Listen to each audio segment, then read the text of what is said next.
I think there are two dimensions to the relationship that we have with Kuwait. One is obviously the economic side of it. I think it'll be worthwhile to note what are the economic dimensions, as the previous panelists just mentioned that the total trade between India and Kuwait is $10 billion, out of which roughly $2 billion is what India exports and $8 billion is what India imports. But it's interesting to note that there is another $5 billion that is sent by Indian immigrants from Kuwait back to India. That's the remittances from Kuwait to India. So the total economic relationship is about $15 billion, out of which another interesting thing to note is that we're importing roughly $5 billion of oil and gas, and we're exporting, or rather getting remittances in terms of services of about $5 billion, because one can look at it as part of India's GNP, that $5 billion is getting added. So it's a very interesting relationship and it's growing steadily.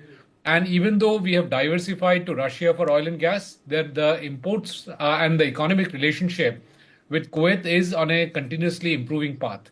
Now, given Kuwait's geographic location, it's obviously is becomes a gateway to the entire Middle East, but also it can play a very important part in bringing in peace in the turmoil that we are seeing in Middle East.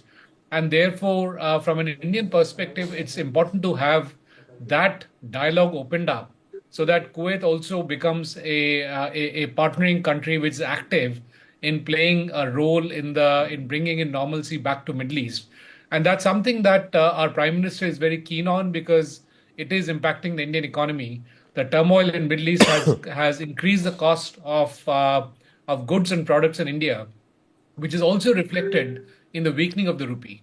So if you are able to get the normalcy back in Middle East, along with and in partnership with Kuwait, that's an important conversation to have. And I believe that's what the Prime Minister will be speaking to you about, in addition to all the dimensions in terms of economics and trade that we just mentioned.